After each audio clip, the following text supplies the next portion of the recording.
Bom dia, irmãos. Eu saúdo a igreja com a graça e paz de nosso Senhor Jesus Cristo.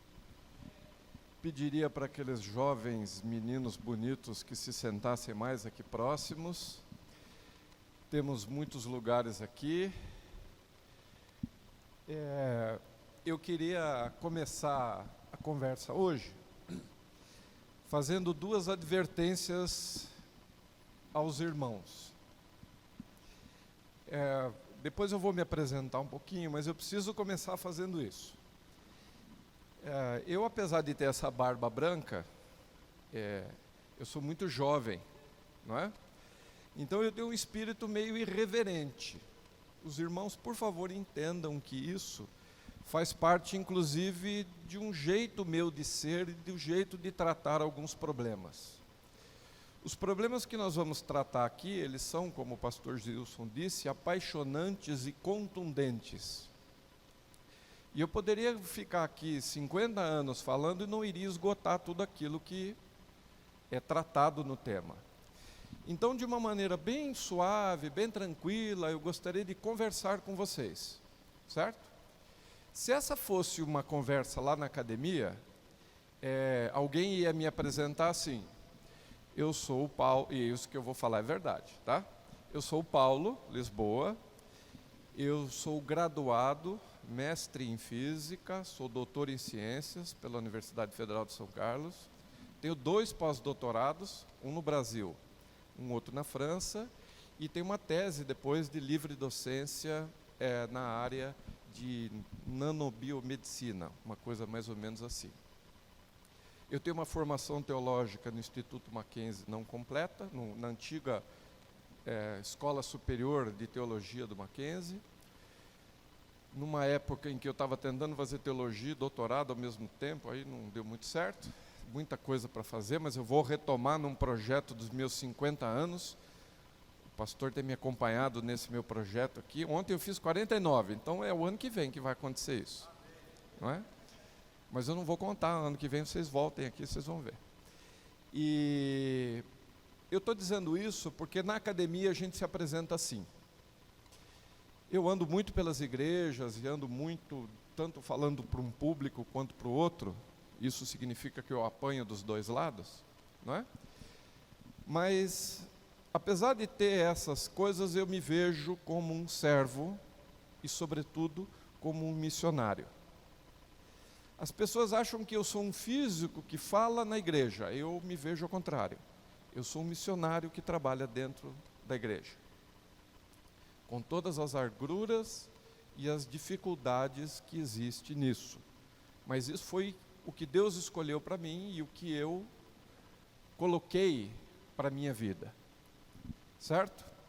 Na minha época de formação, eu fiz graduação, fiz a minha formação científica na Universidade Federal de São Carlos, que era o lugar mais à esquerda que podia existir numa época de regime militar, tal. A gente, para vocês terem uma ideia, a gente só usava livros russos, da editora Mir, soviética. E eu fazia parte da BU, então já imaginou, né, aquele conflito.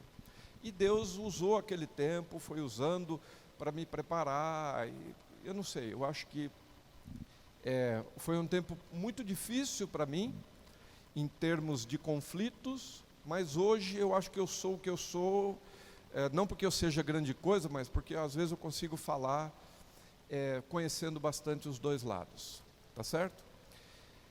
Então, o que nos cabe hoje falar aqui é como entender o conflito entre ciência e fé. Eu peço, já vou fazer uma brincadeira, por favor. Diz o grande filósofo Chapolin Colorado, que diz assim: todos os meus movimentos são friamente calculados. Como eu já falei esse negócio aí umas 300 vezes, eu vou escolhendo as palavras muito adequadas. Então, quando eu digo assim, como entender o conflito entre ciência e fé, pressupõe que existe um conflito. Essa análise do discurso, não é? Existe um conflito.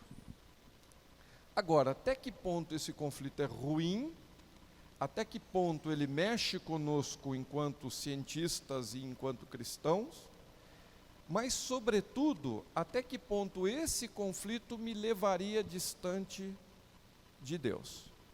Perfeito? Então, o que eu espero fazer hoje aqui e levar isso para a semana que vem, é tratar de alguns assuntos, usando lá uma pedagogia, que é chamada pedagogia em espiral. Eu falo um negócio, volto, depois trato de novo, e a gente vai construindo algumas ideias. Mas eu não sei falar, eu não sei tratar, eu não sei dar aula, se vocês não me ajudarem. Então, em alguns momentos aqui, para também não ficar muito monótono, eu peço ajuda aos universitários. Por isso que eu pedi para eles chegarem mais perto. Certo? Muito bem. Talvez a primeira pergunta que nos faça refletir é: por que nós, seres humanos, buscamos conhecer a respeito da criação? Eu converso com muita gente por aí e eu percebo que, por mais materialista que eu seja, que eu venha a ser, e eu vou usar esse conflito de ideias aqui, tentar entender como é que o mundo funciona e por que ele funciona desse jeito, faz parte do coração nosso. Já conversei com muita gente, até dos mais materialistas. Se você pegar cientistas que são muito materialistas, o desejo de conhecer a criação, ou o desejo de conhecer o universo, ou o desejo de conhecer por que nós existimos, mesmo que seja uma obra do acaso, isso faz parte do nosso coração. E a palavra de Deus nos coloca algumas respostas. Eu vou colocar o mesmo versículo em 3 versões diferentes, só para mostrar algumas coisas. Essa ACF é a Almeida Corrigida e Fiel, que é a minha Bíblia de cabeceira, que é a Bíblia que eu uso. E ela diz assim: tudo fez formoso em seu tempo, também pôs o mundo no coração do homem, sem que esse possa descobrir a obra de Deus, que Deus fez desde o princípio até o fim. Numa outra tradução, da Nova Versão Internacional, ele fez tudo apropriado ao seu tempo, também pôs no coração do homem um anseio pela eternidade. Mesmo assim, este não consegue compreender inteiramente o que Deus fez. E, na Bíblia da linguagem de hoje, tornou bela cada coisa conforme o seu tempo, e pôs em seu coração a ânsia de compreender o que ele fez, do princípio até o fim. Nas 3 versões mostra que está dentro do nosso coração querer respostas. E existem pessoas diferentes, com níveis diferentes de tentar responder essas respostas. Eu me lembro que, quando os meus filhos eram mais novos, aquela moça bonita que estava sentada aqui do meu lado era a Cláudia. Nós estamos casados há quase 26 anos. E a gente casou muito cedo, né? Crente casa cedo, ou casava pelo menos. E quando os meus filhos eram novos, eles me faziam uma pergunta e eu respondia com outra pergunta, tentando colocar no coração deles essa indagação ou esse desejo de conhecer coisas. Mas a palavra de Deus, de uma certa maneira, nos alerta que eu não consigo entender a plenitude das coisas. Isso é interessante, porque Deus colocou no meu coração o desejo de conhecer algumas coisas, mas a completa verdade a mim não será revelada. Isso é importante, porque talvez nós, cientistas, a gente ache, e eu talvez vá desmistificar isso aqui, se não completamente hoje, mas convidando vocês para voltarem na semana que vem, de que isso não é verdade. Eu preciso começar dizendo isso. Eu trabalho com ciência, com teoria científica, com metodologia científica, com física moderna, e quanto mais a gente estuda na ciência, menos a gente compreende. Eu vou fazer uma exemplificação aqui na semana que vem sobre física moderna, o que a gente chama de teoria quântica. Se a física entendia alguma coisa do mundo, na chamada física clássica, depois de 1910, 1930, com a física quântica, perdemos o controle das coisas. Certo? Mas vamos seguir. Eu também costumo, nessa minha jornada aí por aí, fazer algumas declarações, para que vocês me conheçam e para que eu me apresente enquanto pesquisador ou enquanto alguém que trabalha no conflito. E veja, eu vou falar essas declarações que são minhas, mas elas já têm a ver, né, com esse conflito de ciência e fé. Primeira declaração. E tomou o livro da aliança e leu aos ouvidos do povo, e eles disseram: tudo que o Senhor tem falado, faremos e obedeceremos. A primeira coisa importante neste conflito para nós, dentro do ambiente da igreja, é a seguinte: eu preciso ser cristão antes de ser cientista. Eu preciso me colocar enquanto servo antes de me lançar à pesquisa. Por quê? Porque a palavra me indica: ouça, faça e depois pergunte por quê.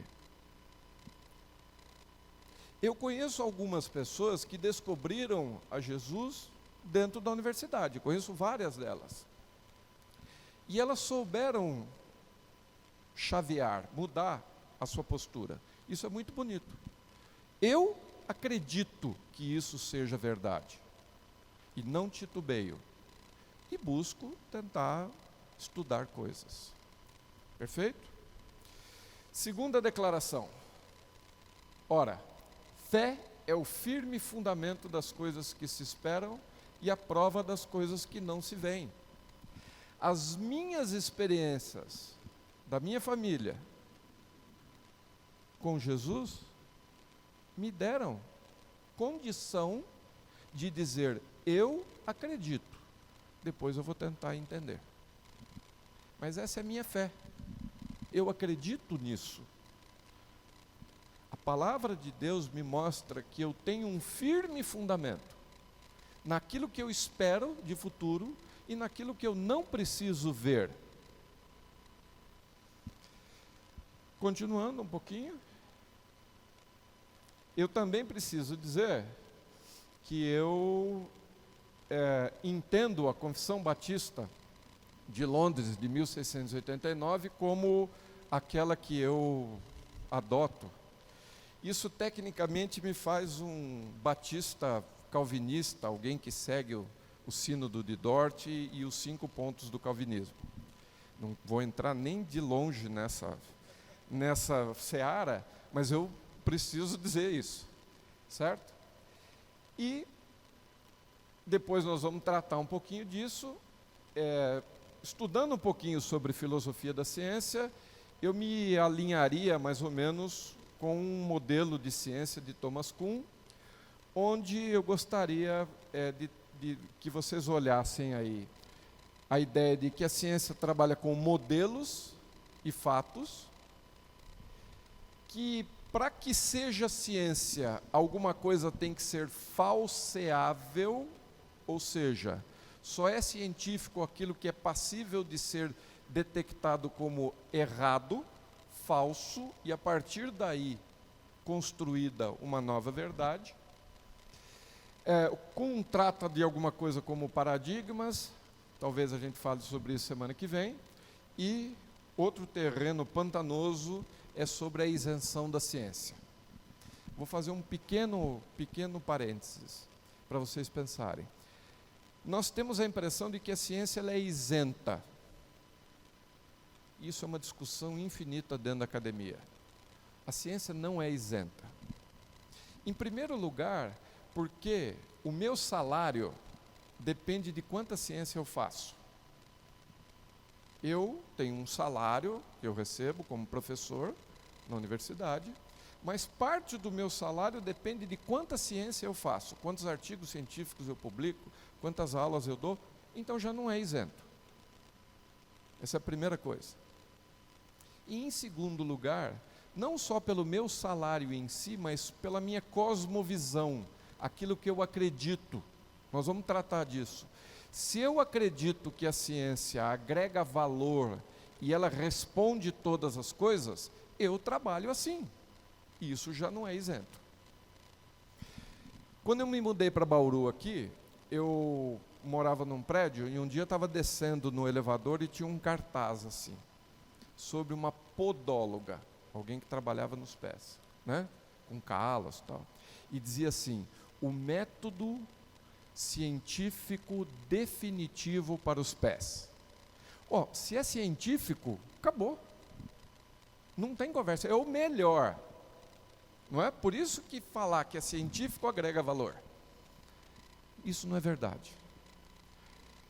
Seguindo um pouquinho, bem rápido, eu sou um criacionista bíblico. Presta atenção. O criacionismo é uma palavra que pode ter várias conotações. Semana que vem vamos tratar um pouquinho disso. Mas eu preciso me declarar. O criacionista bíblico é aquele que entende que o criacionismo ele é descritivo. Não existe necessariamente um porquê. Daqui a pouco eu vou falar um pouquinho. Trabalha com pressuposições religiosas, ou seja, parte do princípio da existência de Deus. E possui implicações científicas. Claro, se eu parto do princípio da existência de Deus, o que fez o universo acontecer no Big Bang, o que criou a matéria animada e biológica, isso tem implicações científicas. Tá certo? E, como advertência aí pessoal para o meu modo de ser, essa frase que está em 2 Timóteo 2,14, para mim é bastante importante. Traz à memória, ordenando-lhes diante do Senhor que não tenha contenda de palavras, para que nada aproveitam e são para a perversão dos ouvintes. Procura apresentar-se a Deus como aprovado, como um obreiro que não tem de se envergonhar, que maneja bem a palavra da verdade. Nessa área de apologética ou de conflito entre ciência e religião, as pessoas adoram um debate. E quando eu digo adorar, eu estou dizendo no sentido de adorar mesmo. Você põe lá no Oráculo da Juventude, o Google, conflito de ciência e fé, aí aparece um monte de gente querendo ver o sangue do outro. Eu, particularmente, não gosto disso. De destruir a imagem do outro, de ficar... Não gosto disso. Daqui a pouco eu vou ter que falar do Richard Dawkins, né? Vou falar dele daqui a pouquinho. E assim, agora tem uma tal história lá, para quem acontece disso, do William Craig Lane, que é um apologista famoso, chamando o Richard Dawkins para um debate. E o Dawkins não vai. Aí, nós aqui das igrejas evangélicas ficam massificando que o cara é não sei o quê. Acho que isso não é bom. Porque, de uma certa maneira, ela fecha portas para o diálogo. Por isso que eu coloquei uma advertência pessoal, eu não procuro não entrar nesse tipo de debate. O debate é inerente, né, do conflito de ideias. Mas o pessoal do lado de lá, ele é tão avesso a gente do nosso lado aqui, que se você falou na universidade que você é cristão, pronto, ninguém quer falar mais com você. Você é quase execrado. Vou só fazer um parênteses. Veja, eu não declarei aqui que eu me acho um missionário. Para as pessoas me ouvirem lá, é por isso que eu tenho que fazer mestrado, doutorado, pós-doutorado, ter uma carreira científica, para ser ouvido. Perfeito? Mas para ser ouvido como alguém que está do lado de lá e que também tem alguma coisa a dizer diferente. Para quem gosta do tema, eu coloco aqui 2 sites. Um primeiro que é o John Templeton Foundation, americano. Tem lá uma série de debates a respeito da existência de Deus, e essa fundação americana financia debates e discussões nesses termos, muito bem, assim, eu diria, com uma isenção muito boa. Eles chamam para os debates pessoas que têm a dizer a favor ou contra, e aí tem toda uma discussão. Não são como aquelas coisas que às vezes acontecem na universidade, né? Eu estou ocupando uma posição lá na universidade que às vezes eu tenho que fazer abertura de eventos. E aí, outro dia foram me convidar para um evento lá, qualquer, que eu não quero falar aqui agora, e eu disse, mas quem são os debatedores? É o fulano, o beltrano e o ciclano. Mas esses três, eles são da mesma linha. Quem que vai debater? Muitas vezes lá na universidade não é um debate, é um agrupamento de pessoas que vão falar contra alguma coisa. Então não é debate, certo? A John Templeton Foundation faz um negócio muito equilibrado, muito bom. E o Faraday Institute for Science and Religion, da Universidade de Cambridge, também tem um material muito bom. Muito bem. Não é por menos que eu gostaria de começar essa história aqui, nossa conversa, com duas perguntas. A primeira delas é: existe mensagem científica em Gênesis 1?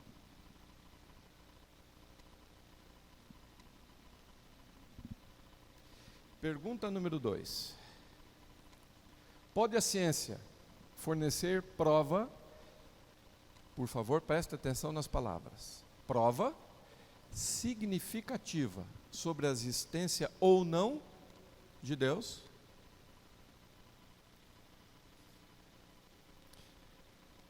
Além daquelas 3 perguntas que foram lançadas aí, essas duas me parecem ser relevantes. Veja, não busco harmonizar a ciência e a fé, busco melhor compreender a criação. A palavra harmonizar significa tentar fazer as duas coisas caminharem juntas e partir de um pressuposto epistemológico, de fundamento, de que elas têm a mesma maneira de pensar. A primeira coisa que nós vamos mostrar aqui em seguida é que elas são independentes. Talvez o maior problema da igreja do início do século XX foi tentar harmonizar as duas coisas, dentro de um liberalismo na Alemanha, com alguns teólogos que tentaram fazer essa harmonização. E também é importante eu dizer para vocês que eu entendo que a Bíblia, ela não é um manual científico, mas ela contém informações corretas sobre a criação. Certo? E aí que nós vamos partir. Então vamos lá. Toda vez, ou a maioria das vezes que a gente fala sobre conflitos sobre fé e ciência, vem esse caso aí na nossa cabeça, que é o caso de Galileu Galilei sendo inquirido pela Inquisição a respeito da existência de corpos celestes. Certo? Então, vou fazer uma pergunta aqui, quem quiser, principalmente a moçada aqui, pode levantar a mão. Galileu foi preso pela Inquisição porque disse que o céu, que a Terra não era o centro do universo, verdade? Sim, quem que acredita nisso? Levanta a mão. Não. Galileu, oi?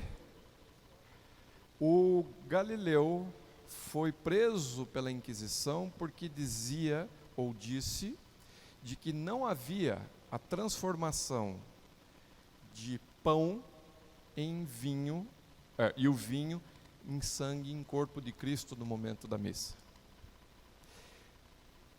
Albert Einstein ganhou o prêmio Nobel pela teoria da relatividade? Não, também não. Certo? Ganhou pelo efeito fotoelétrico. Depois eu conto. Então veja, esse exemplo é um exemplo representativo de um conflito, onde a igreja, nesse caso a igreja católica, eu não estou falando de fé, né? Nesse caso a igreja católica não soube entender alguns posicionamentos científicos, e eu vou, entre hoje e amanhã, dar uma cutucada em vocês aqui sobre algumas questões. Só que rapidamente esse conflito caminhou para quase o jocoso, né? Onde as pessoas fazem ali veja, eu tirei ali do portal do professor mec.gov.br. Eu tenho ali sobre um texto, quem tiver curiosidade entra lá, sobre criacionismo. Tem essa figura lá no portal do professor. Do lado esquerdo eu tenho alguma coisa que seria uma evolução do macaco, Ramapithecus até o homem, tocando o dedo de Deus lá naquela figura da Capela Sistina.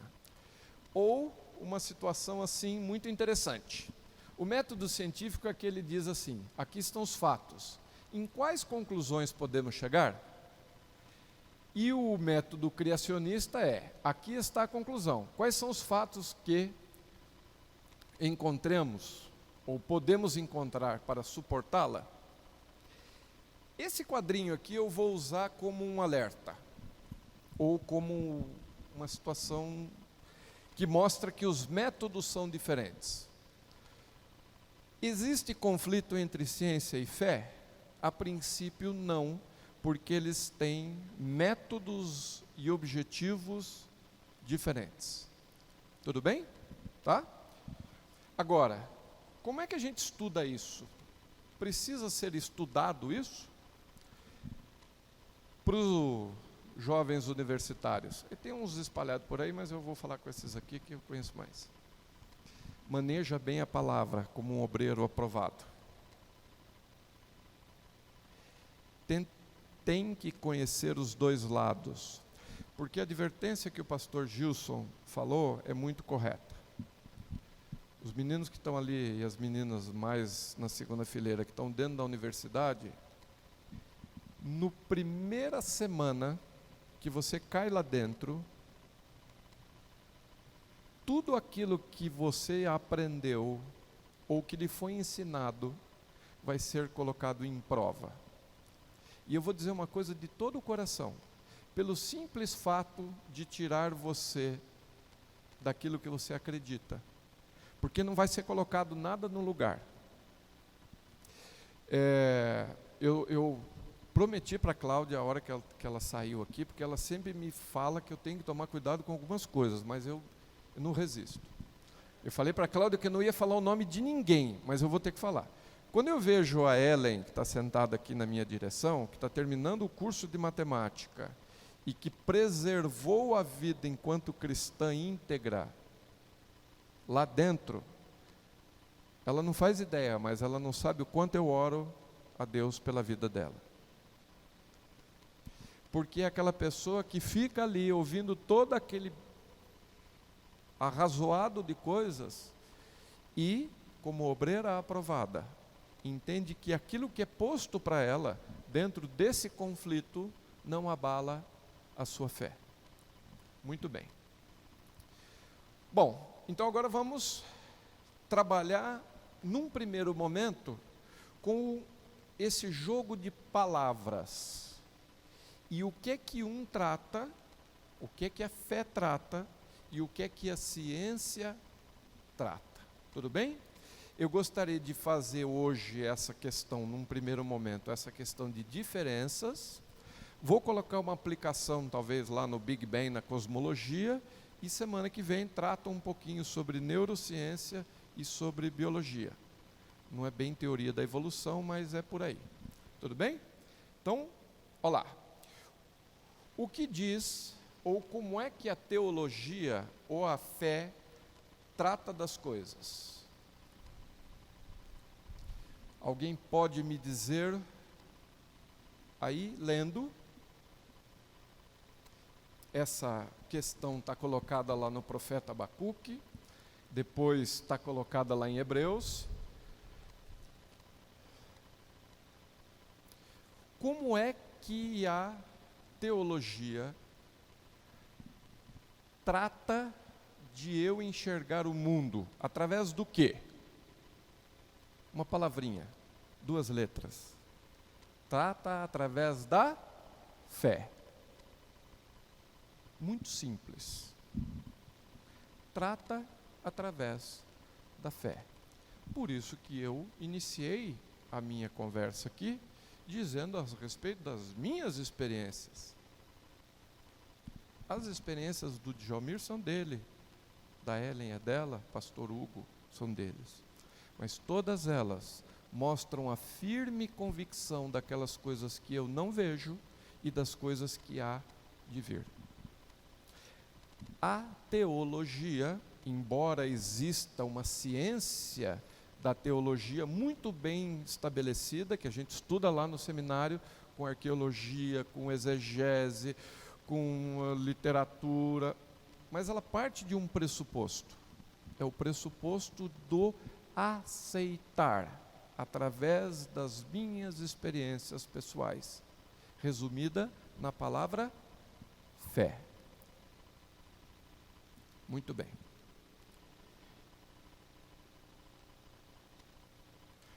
A melhor definição de fé que eu encontro na Escritura é muito clara. É o firme fundamento das coisas que se esperam e a prova das coisas que não se veem. Então, fé pessoal, colocado dentro de mim, alguma coisa que eu tenho, perfeito? E é a prova para mim daquilo que eu não vejo e aquilo que me dá a segurança do que há de vir. Muito bem. Não necessita ser visto, mensurado. E a ciência? Eu gosto muito desse autor, Mário Bunge, que é físico e trabalhava com filosofia. Olha lá, uma definição de ciência.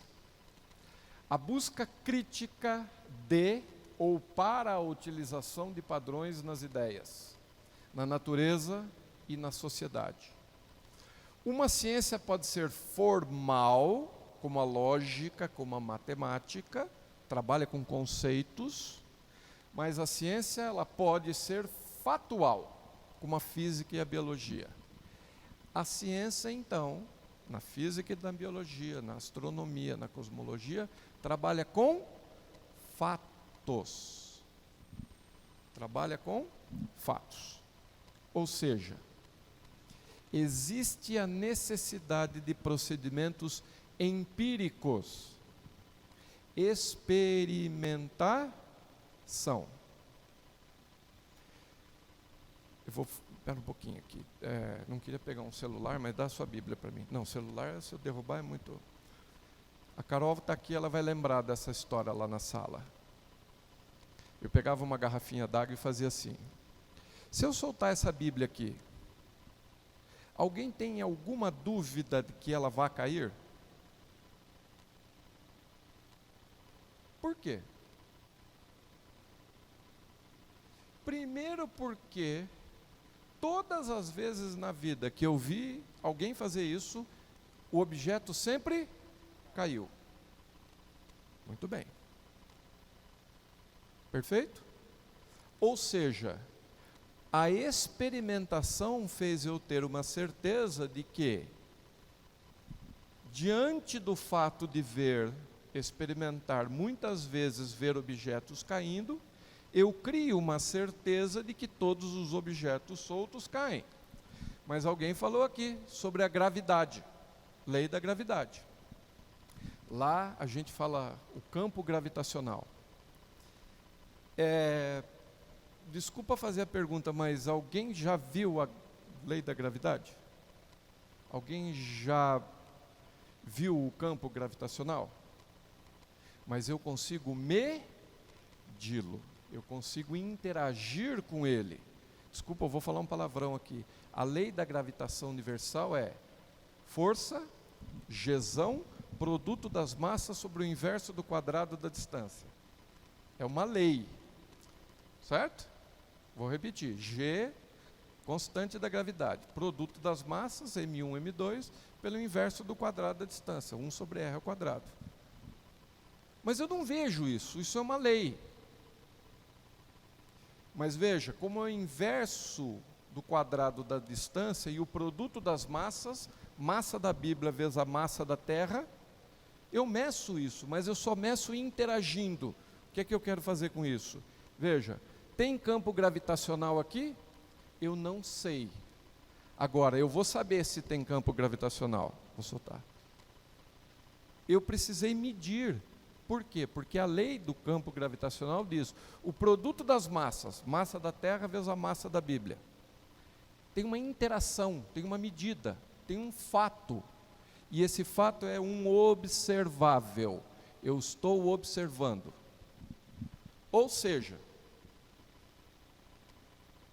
a diferença primeira entre ciência, entre fé e ciência, é que ciência parte do pressuposto de um objeto que eu estou vendo, que eu chamo de observável, que acontece alguma coisa com ele, que eu chamo de evento, e esse evento é mensurável. Fé não é isso. Seguindo.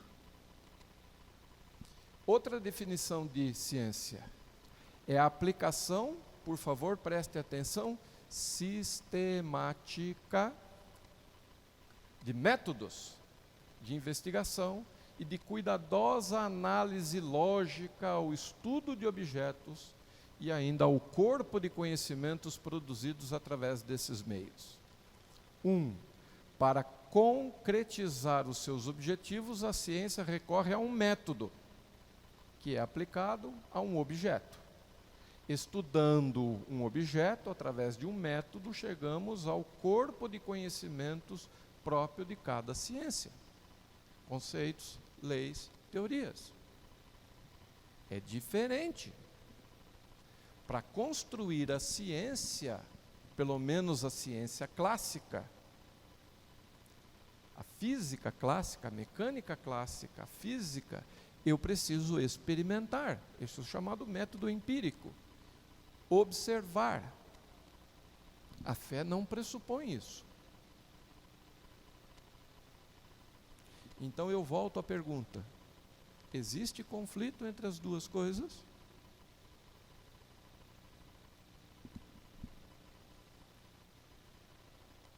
Veja, sublinhei a palavra objeto.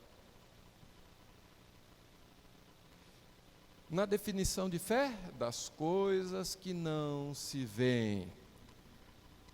A ciência, eu preciso observar, eu preciso medir, eu preciso interagir.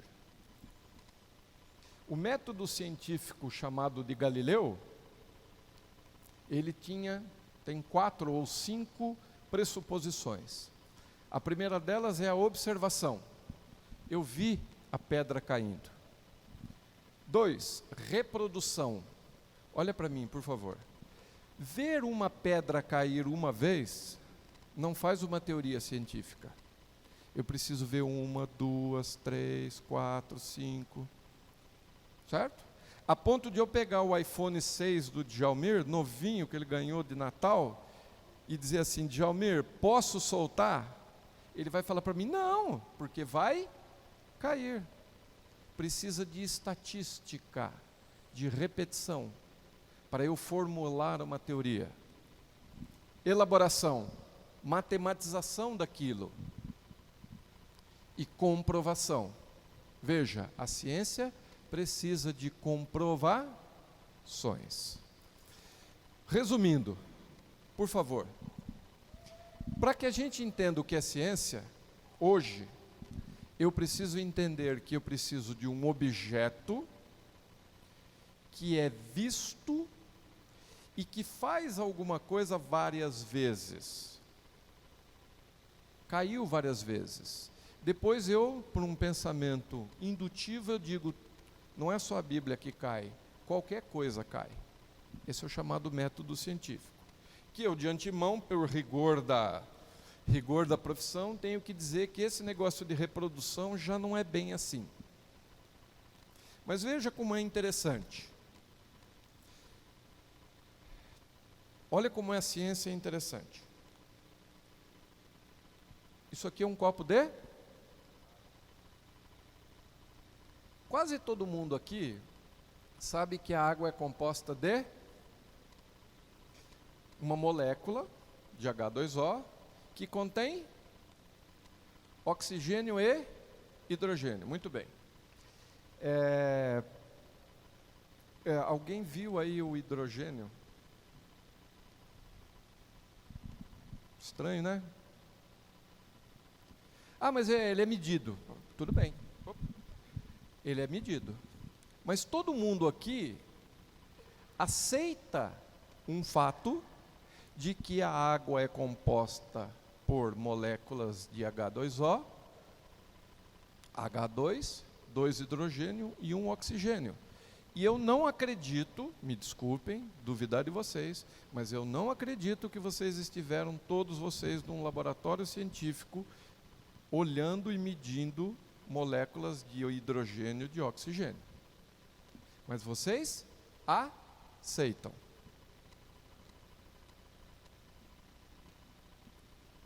E eu faço essa pergunta para os meus amigos. Ótimo. Se você nunca viu uma molécula de hidrogênio, por que você aceita? E por que você não aceita a existência de Deus?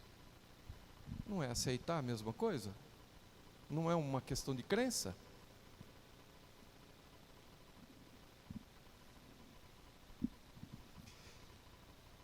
Tem muita coisa ruim na Wikipedia, viu? Mas também tem coisa boa. Para pessoal aí, marca lá no Wikipedia sobre método científico. Quem tiver interesse em ver, tem uma discussão muito boa a respeito dessa questão do que é ciência, do que é o método científico e dos problemas que isso aqui que nós estamos tratando agora como eles estão colocados. Veja, essa história de você já viu um hidrogênio parece uma coisa banal para a gente, mas não é. O conceito de átomo apareceu por volta de 1850, 1830, com as leis ponderais. Átomo é um negócio que vinha lá de Demócrito, tal, mas é modernamente falando. Modelo. A ciência trabalha através de modelos. O que é modelo? A ciência explica alguma coisa? Não. Ela tem um modelo. Por isso que a gente estuda modelo de Demócrito, modelo de Dalton, modelo de Rutherford. E veja, eu tinha lá um modelo de Dalton. O átomo é uma esfera indivisível e a combinação dessas esferas faz os compostos. 1815. Até o dia que alguém mediu e viu que tinha uma carga negativa dentro do elétron. Do átomo, chamado elétron. Mudou. Por isso que a ciência é falseável. Eu destruí um modelo, um conceito, e criei outro. A ciência trabalha assim. Ou seja, se a ciência trabalha com falseáveis, ela não pode trazer a verdade. Ou seja, a verdade é sempre provisória. Por quê? Porque dentro do modelo científico, eu tenho ali novos fatos. Novos fatos. Um fato novo faz mudar a compreensão da ciência. Ou seja, a própria ciência reconhece que ela não tem a resposta definitiva para as coisas. Então eu não sei, com todo o carinho do mundo, eu não sei porque algumas pessoas ficam achando que tem o conflito entre fé e ciência. O conflito talvez esteja muito mais na nossa cabeça do que na raiz, que a gente chama lá, ontológica, né, de primeiros princípios das ciências. Talvez a humanidade tenha colocado a ciência no lugar da religião ou da fé. Conhecimento científico, o que é? Conhecimento racional baseado em pesquisas, investigações metódicas, sistemáticas, que exige que as teorias sejam internamente coerentes e que digam a verdade, o quê? Verdade absoluta, relativa sobre a realidade. Por que relativa? Porque, em primeiro lugar, ela é momentânea, e segunda questão é que, eventualmente, o que vale para um campo da ciência não vale para outro. O que vale muitas vezes para a física não pode ser levado para a biologia ou vice-versa. Porque as observáveis, aquilo que eu observo, são diferentes. Ok, muito bem. Veja que ali tem a palavra certeza, né? Se eu fosse olhar, agora eu preciso um pouquinho da participação de vocês. Se eu fosse olhar pela resposta da fé, o que é certeza? Ou das coisas que a gente não vê. Fé me traz uma certeza daquilo que eu não vejo, mas me traz esperança. Eu enquanto cristão, preciso ver Deus na sua plenitude. Ainda bem que Ele nem quer se mostrar para mim, senão eu seria consumido, queimado. Não ia estar aqui para fazer 50 anos ano que vem. Mas eu não preciso ver, mas eu vou sentir a sua manifestação. Agora, a ciência traz a verdade, mesmo que seja relativa. Perfeito? Tanto para a fé quanto para a ciência,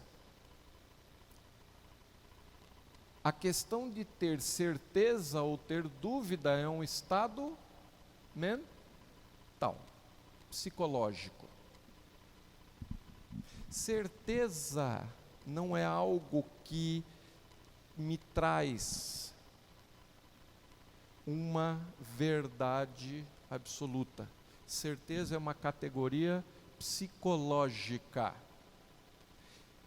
De novo, eu tenho certeza da existência de Deus pela minha fé, através da minha fé, pelos meus momentos com Deus. Agora, veja, eu falei que eu sou físico, né? Se alguém pegar um giz aqui e disser assim para mim, Paulo, vai lá e desenha num quadro um átomo, eu não vou. Por quê? Porque eu não tenho certeza como ele é. Ah, mas o átomo não é aquela bolinha cheia de risquinho assim? Aquilo é um modelo de Rutherford, que aliás está bem ultrapassado.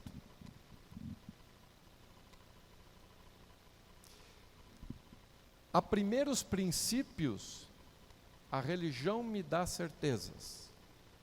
A ciência, não.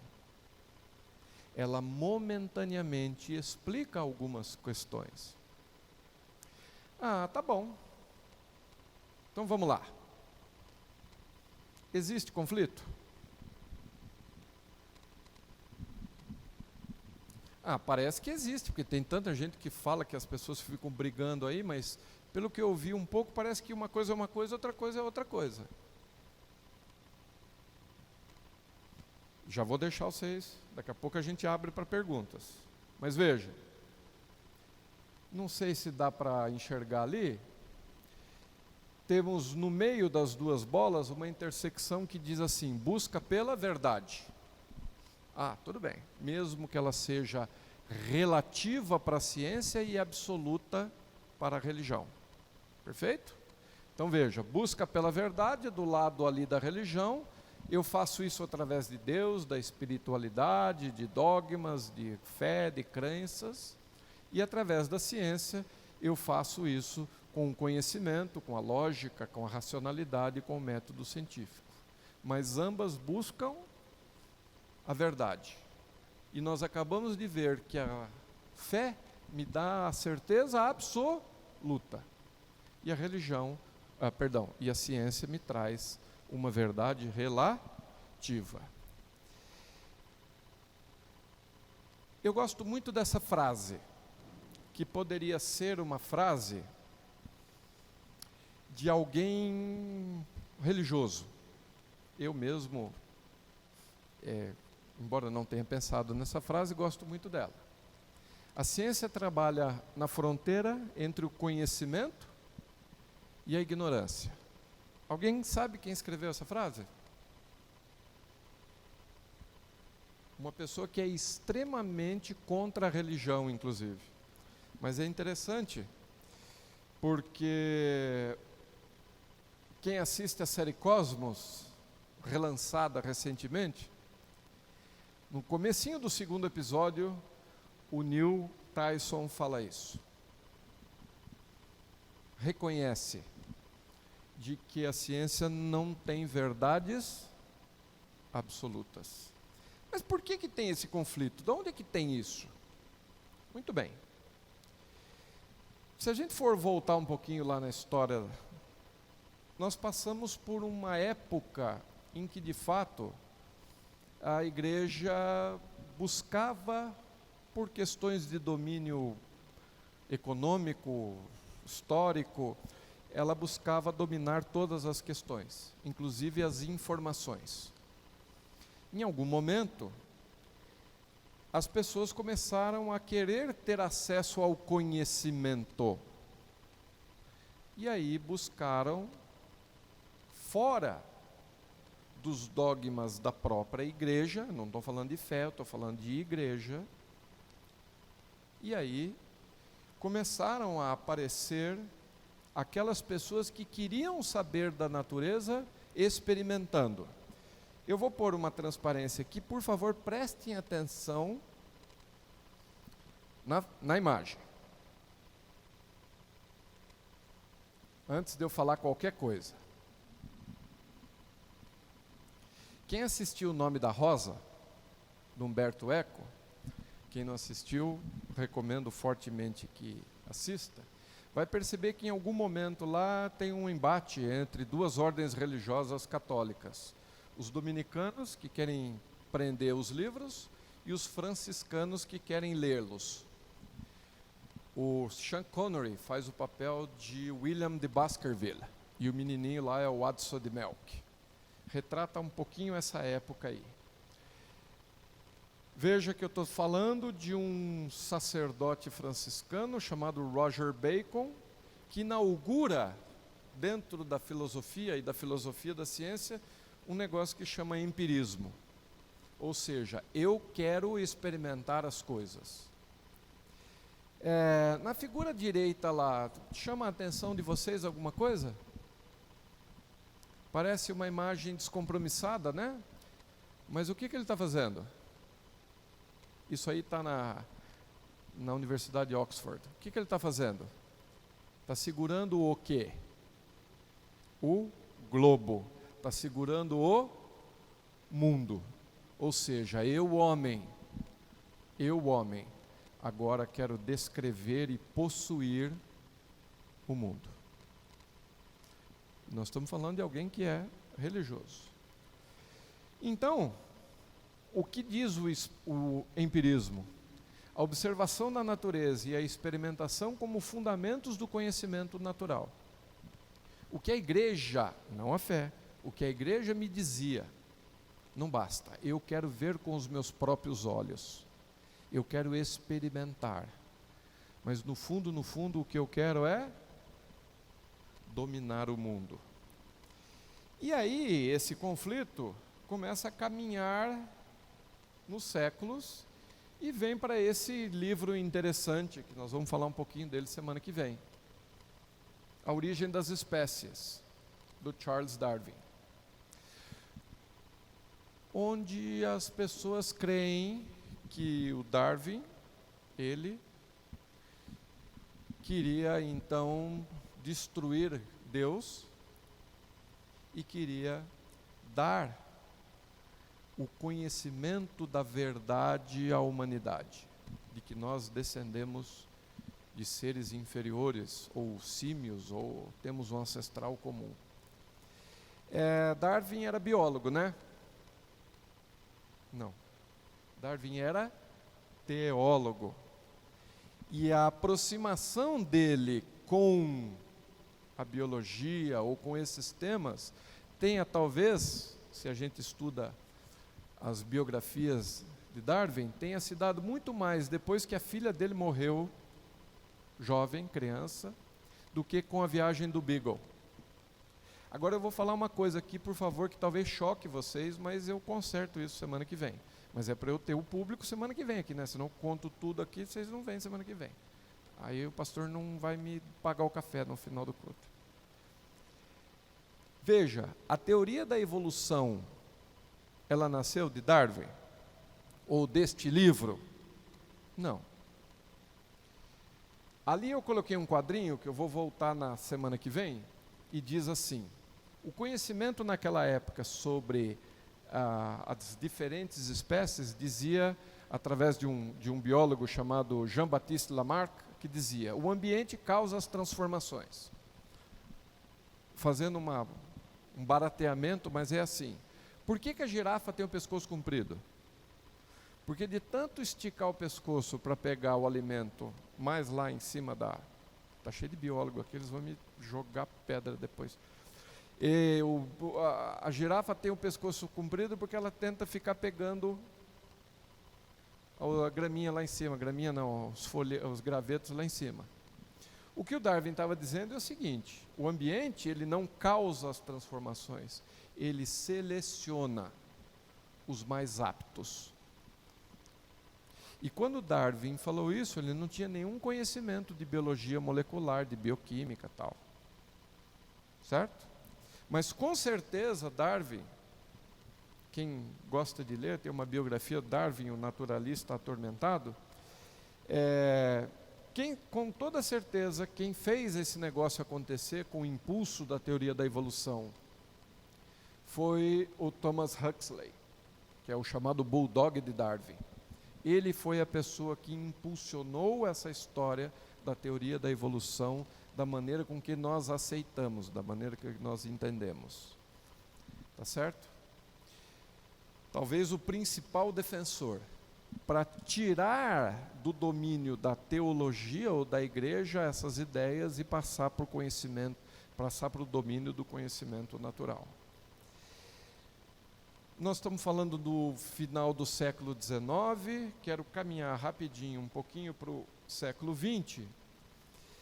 E diante desse conflito, esse conflito é um pouco arraigado, ele começa a ganhar um pouco de ares de rusgas, de conflito mesmo, a partir da Conferência Bíblica de Niagara Falls, em 1910, nos Estados Unidos, quando se funda aquilo que se chama fundamentalismo americano, que por si só não tem nada de errado, eu me declaro um fundamentalista.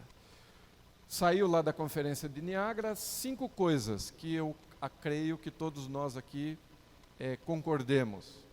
Que a inspiração da Bíblia, ela é dada pelo Espírito Santo, e a Bíblia e as Escrituras são inerrantes. O nascimento virginal de Cristo, a crença de que a morte de Cristo foi para a redenção dos pecados, a ressurreição de Jesus e a realidade histórica dos milagres de Jesus. Acho que ninguém discorda disso. A grande questão é o que se segue depois dentro desse fundamentalismo. Por favor, nós temos lá na Europa vem o darwinismo e as ideias da teoria da evolução. Naquele momento e o comecinho do século XX, a teologia liberal na Alemanha, principalmente com Schleiermacher, começa a diminuir a força da figura histórica e salvífica de Jesus Cristo. E aí o pessoal lá nos Estados Unidos tenta reforçar isso, retomar e dar início ao fundamentalismo. Ocorre que, diante dessa linha do fundamentalismo americano, as pessoas começam a entender ou achar, depois, semana que vem, nós vamos tratar um pouco mais disso também, que a Bíblia é um manual, ou deve ser, ou tem que ser um manual científico. E um livro interessante a esse respeito é um americano que tenta descrever o dilúvio através do texto de Gênesis, mostrando exatamente ali como em Gênesis isso aconteceu. E essa separação entre ciência e fé vai se tornando cada vez mais importante. Nos dias de hoje, nós temos, está um pouco escuro ali, mas nos dias de hoje nós temos aí o Richard Dawkins, talvez como o mais importante exemplo dessa separação entre ciência e fé. Eu pus ali na sequência alguns dos livros dele. O primeiro livro, O Gênio Egoísta. Depois, O Relojeiro Maluco, vamos colocar assim, e Deus, um Delírio. O primeiro livro é muito... Eu acho que todos os livros devem ser lidos. O primeiro livro é muito bom. Só que aí ele vai ficando com esse desejo incontrolável de acabar com a figura de Deus. E aí ele começa a pôr os pés pelas mãos. Certo? Só uma brincadeira aqui de novo. Moçada aí gosta de ver muito meme, né, na internet, né? Quem gosta muito de ver meme na internet está reforçando o Richard Dawkins. Porque quem criou o conceito de meme foi o Richard Dawkins. Então vocês ficam assistindo os memes lá da Dilma, aquele negócio da mandioca, aqueles trecos tudo lá. Esse aí é Richard Dawkins. Depois explorado por uma psicóloga social chamada Susan Blakemore, que diz o seguinte: na vida, o que importa é a preservação da genética. Isso começa com Dawkins. Então você acha que você é gente, não é? Não. Você é simplesmente um repositório de informação. O Gênio Egoísta diz isso. Você é um repositório de informação. O dia que for capaz de alguém colocar todo o conhecimento, toda a ideia genética, ou todo o conhecimento da Terra dentro de um chip, de um HD de não sei quantos tera, o ser humano ele é dispensável. Aliás, ele é um péssimo substrato para a informação, porque ele morre. E o que importa é a informação. Não importa que seja genética ou conceitual. Então veja, religião é um meme. Política é um meme. E eles, através de nós, substratos, eles competem. Então, falar mal da Dilma é um meme. Por quê? Porque a informação de que ela é desse jeito ou daquele jeito é uma informação. Não importa que seja genético ou não. Então, não vou falar isso. Eu ia falar assim, não, podemos falar mal da Dilma, mas não vou falar. Certo? Muito bem. Então, retomando. Eu quis colocar isso aqui de uma maneira muito geral, depois eu vou retomar isso. Mas veja, não confundimos, não podemos confundir o conceito fundamental da onde vem a palavra ou de onde vêm as ideias sobre fé. Fé é a certeza do que não se vê e a esperança daquilo que há de vir. Ponto. Simples. Simples. Ciência. Uma observável. Alguma coisa que eu estou vendo. Um fato. A queda. A repetição. Caiu uma vez, caiu duas, caiu três. E aí a matematização força constante, produto das massas sobre o inverso do quadrado da distância. Essa é a mecânica clássica, a física clássica, que funcionou muito bem até 1920, 1930. Porque depois esse conceito de observável na ciência também foi por terra. Porque eu não vejo átomos, mas alguém disse para você e você acreditou. Eles existem? Existem. Mas vocês compraram essa ideia. Por favor, a primeira coisa para sair daqui hoje é isso. Fé e ciência partem de pressupostos completamente diferentes. Embora, muito embora, o objetivo destas duas situações seja buscar a verdade. Tudo bem? Perfeito? Tenho 5 minutos? Já vou abrir para questões. A primeira aplicação, eu não vou esgotar isso, mas eu preciso mostrar duas figuras aqui, diante desse fato. A primeira aplicação que eu queria que vocês pensassem durante a semana é uma aplicação que talvez nos traga mais próximo da ciência.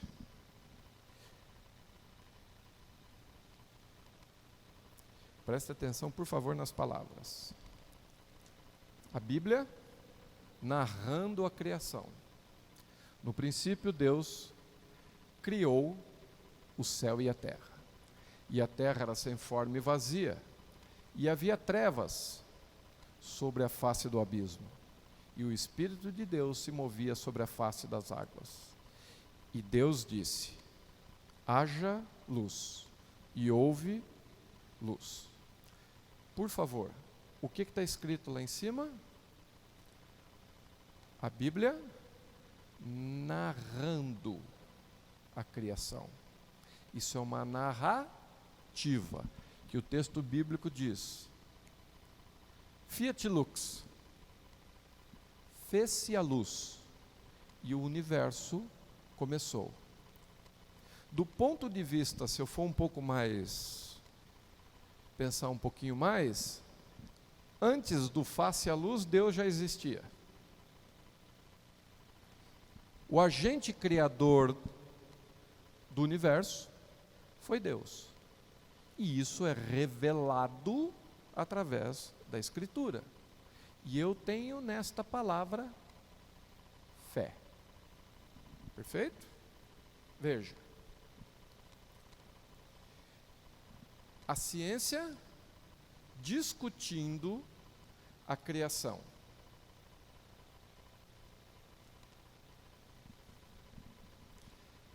Se a primeira parte da aula foi boa, a ciência discutindo. A primeira era a Escritura narrando. Diferente. E veja, o que é isso aí? É um fato. Isso aí é uma foto em raio-x do universo.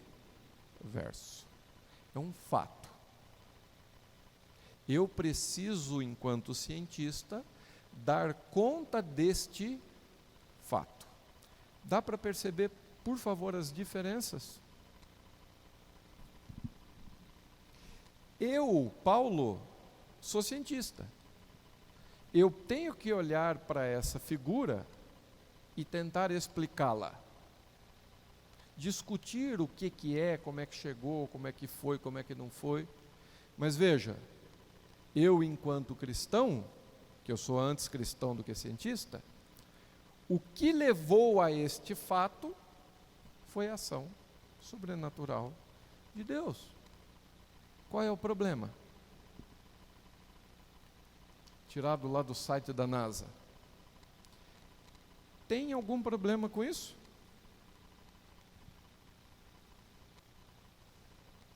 Talvez o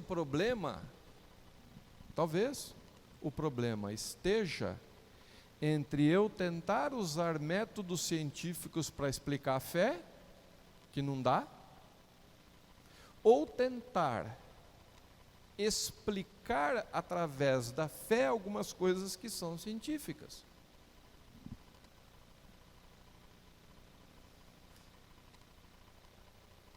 O que está escrito ali?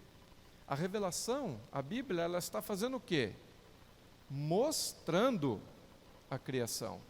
E o que é que a gente vê ali em Gênesis 1, de 1 a 3?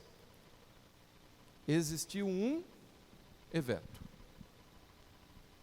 E Deus foi responsável por esse evento. A partir de aí começa a ciência. Não é bem verdade isso, desculpa.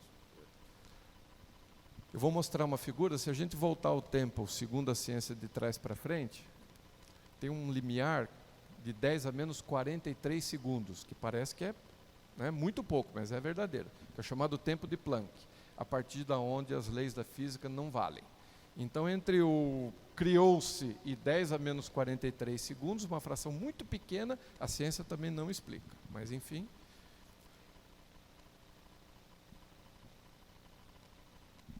A pergunta que eu sempre tenho feito: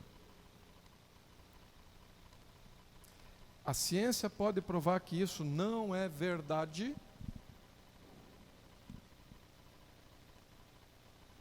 Não. Nem que houve um evento da maneira com que a gente diz lá da teoria do Big Bang, essas coisas. Existem teorias concorrentes que são modelos. E muito menos a ciência não pode provar que Deus não é o responsável por esse evento. Porque usa ferramentas diferentes.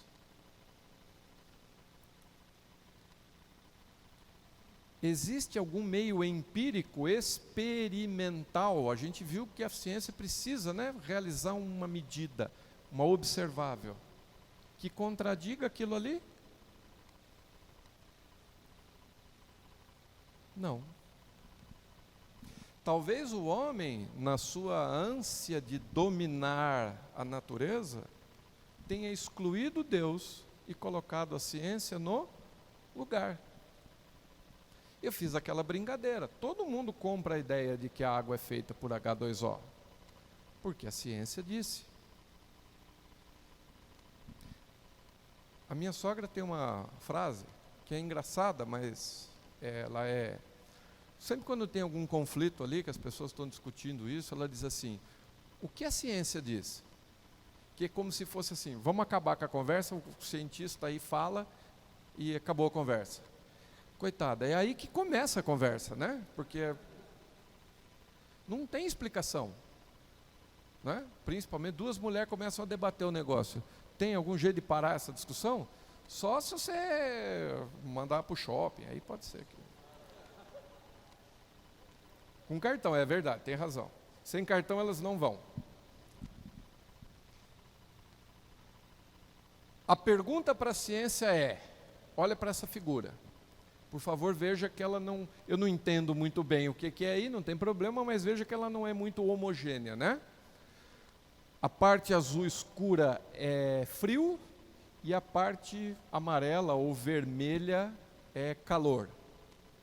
O que é vermelho é calor. Então, parece que não há uma distribuição homogênea de temperatura no universo.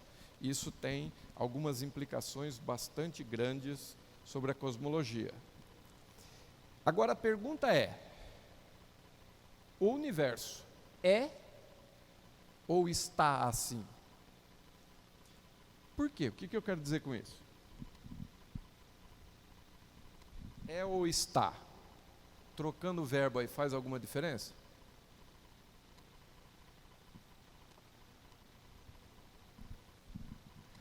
Eu quero ver se eu quero desmistificar um negócio aqui, eu quero ver se brota uma palavra. Quando eu digo universo ele talvez tenha sido sempre assim. Quando eu digo que ele está, ele mudou. Ou ou pode mudar, ou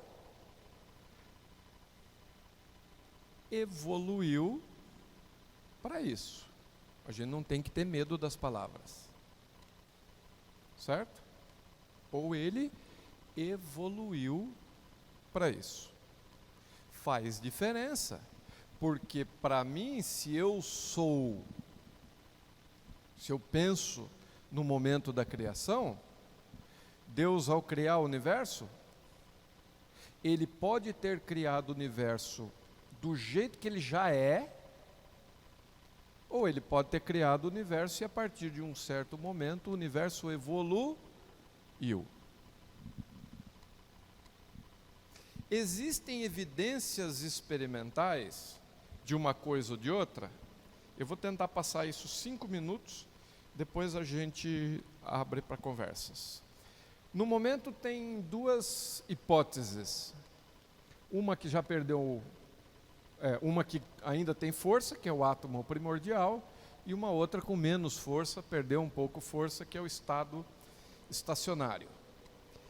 Essa do átomo primordial, que começou com alguma coisa e a partir daí evoluiu, vem de 2 cientistas, um inclusive era padre, o Georges Lemaitre, o primeiro que falou sobre o Big Bang. Matematicamente foi tratado por um judeu russo, Friedman, e foi adotado ou foi trabalhado pelo Albert Einstein, que diz uma coisa mais ou menos assim: se eu tenho um gráfico de distância das galáxias pelo tempo, olha para mim aqui na minha mão, por favor.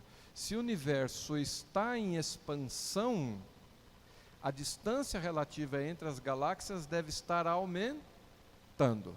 E a discussão é a seguinte: se o universo é estacionário, a distância não está aumentando. Mas se eu meço, se eu faço uma medida e vejo que a distância relativa das galáxias está aumentando, isso significa que o universo está em expansão.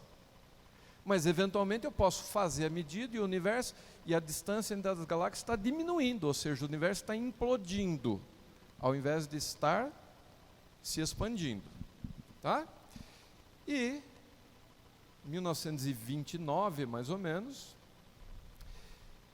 o Edwin Hubble, que era o chefe do grupo, quem fez a medida foi o Vesto Slipher, apresentou esse gráfico, que tem ali a velocidade pela distância relativa, em unidades astronômicas, parsecs, de um grupo de galáxias. E aí isso é tido como uma evidência experimental de que o universo está em expansão. Por favor, respira fundo e vamos ver. O Hubble fez medidas? Sim. Mas veja, nós estamos falando de um universo em expansão. Mesmo que o Hubble tenha feito medidas durante toda a vida dele, a janela experimental, como a gente diz na física, foi 30 anos. Então ele conseguiu medir a velocidade relativa em 30 anos. Então ele não tem muitos pontos ali. Mas ele pôde concluir de que as galáxias estão se expandindo. E essa é uma teoria muito comprovada. Hoje em dia se faz essas medidas, tem se feito medidas desde então. O grande problema não é os pontos que estão ali, mas os grandes problemas é a reta. Porque na matemática a gente pega, para saber a origem das coisas, a gente pega um conjunto de pontos, traça uma reta e estende essa reta até a origem. Não é assim que a gente faz? E quando eu pego esse conjunto de pontos, pego uma reta e traço até a origem, eu chego nesse número 13,8 ou 13,5, com uma margem de erro, bilhões de anos. Então, desde lá de 1929, se diz que o universo tem ou teria 13,5 bilhões de anos. Entrando em conflito lá com a teoria da Terra jovem e coisas assim. De antemão eu vou dizer que esse número está errado.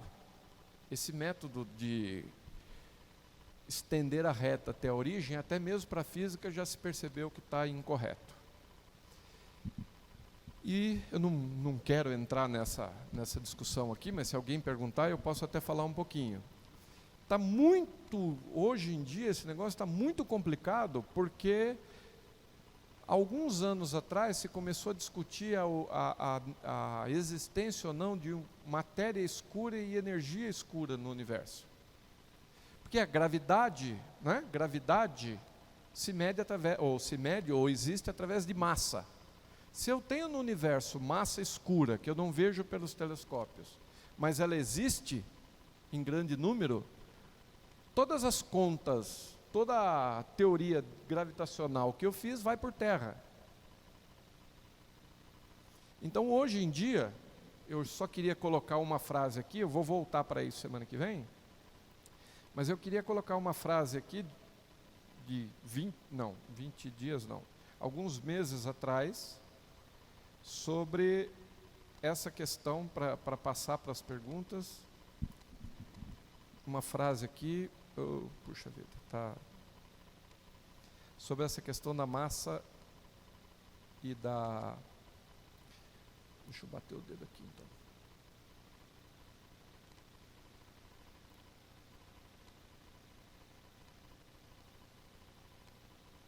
Eu vou voltar para isso no começo da aula, da conversa semana que vem, mas eu queria deixar essa frase aqui, sobre essa situação a respeito da origem do universo.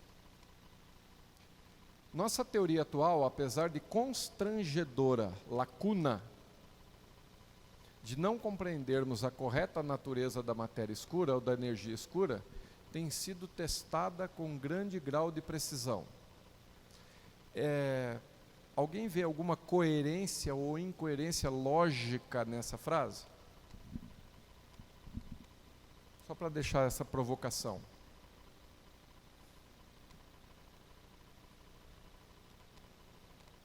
Qual é o problema dessa frase?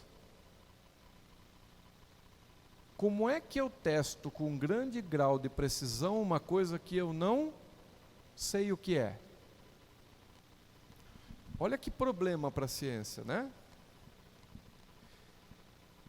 Tudo aquilo, ou muito daquilo que eu acreditava em termos de cosmologia, foi por água abaixo nos últimos 5 anos. E aí eu preciso salvar isso, né? Olha, eu não sei o que tem aí, mas eu estou medindo. Não fere aquilo que a gente viu lá no começo do método científico? Se científico é ver, observar, repetir e fazer uma teoria em cima disso, como é que pode ser científico alguma coisa que eu não vejo ou que eu não entendo? E esse tipo de situação vale para a cosmologia, vale para a biologia, vale para a neurociência. Algumas coisas que eu vou exemplificar na semana que vem.